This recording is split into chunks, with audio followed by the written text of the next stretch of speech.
Now, something good happened when it came to the cost of living, and it finally came out of Canberra. Now, this was going to happen regardless of who won the last election, because both major parties believed that they would be able to drop the amount of money that people would have to spend when it comes to the PBS. This is now moving its way through the parliament, but don't get too excited. This doesn't happen until January of next year. But as you know, cost of living becomes our focus because so many people are hurting. Thank you to everyone who got in touch with me last night after our emotional discussion about those surveys, and I'll talk about that in greater detail in a second. But we all know why Albo won the job. For no other reason than he said this over and over again, and it was the number one issue people were worried about.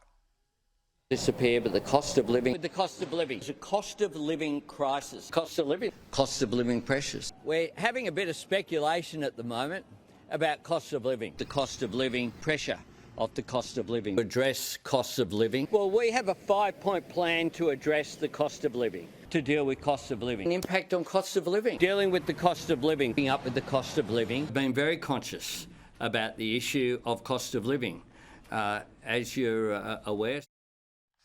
So let's not pretend that this wasn't the central tentpole, the expectation of this government.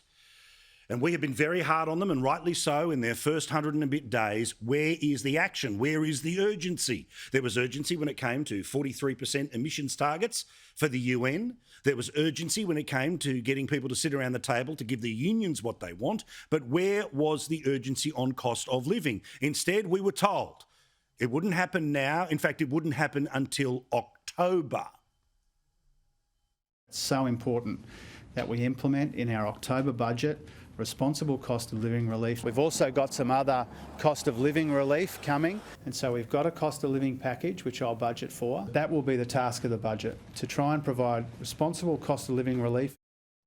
Now, I find this timeline unacceptable. They've had multiple weeks of people in Parliament. If they wanted to do something with any urgency, they would have done it by now, but they haven't. Instead, they are trying to keep the new car smell around the government and avoid making decisions that make the economic situation worse. Remember, every extra dollar than they can afford to spend adds to the deficit, adds to inflation, adds to interest rates. But they have to do something.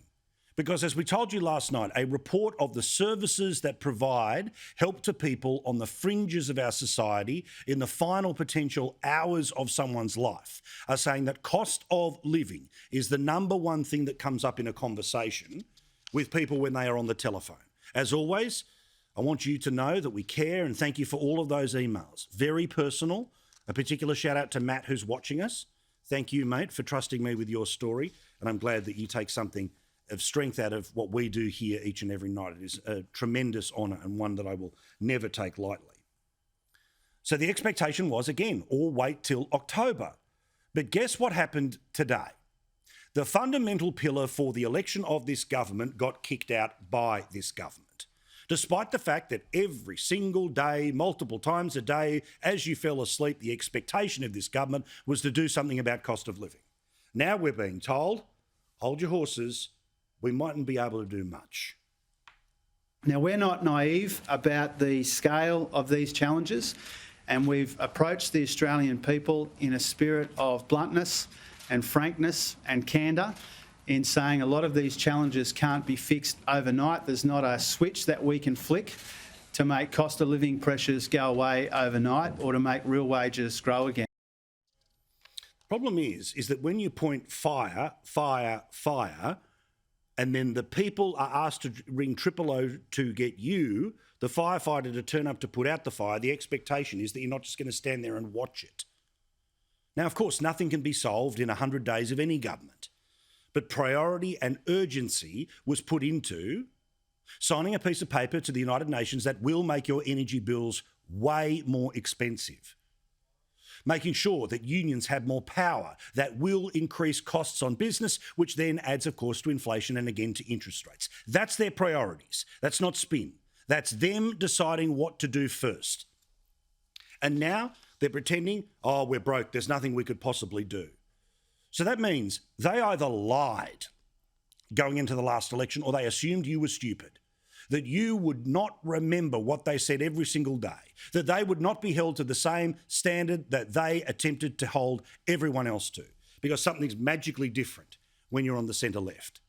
Now, largely, most of the media, although increasingly they are starting to wake up, that this issue hurts even more today than it did on May the 21st.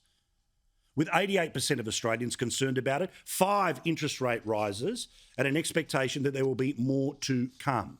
More than $1,000 on top of every single person's mortgage every single month. And then there is, of course, the pressures that exist right now that need to be dealt with by government. And government, when it wants to, can pull money out of its backside. At the Job Summit last week, the Prime Minister magically was able to find a couple of $1 billion along with the Premiers to make sure that we could have more TAFE places. Fine, fair enough, urgent.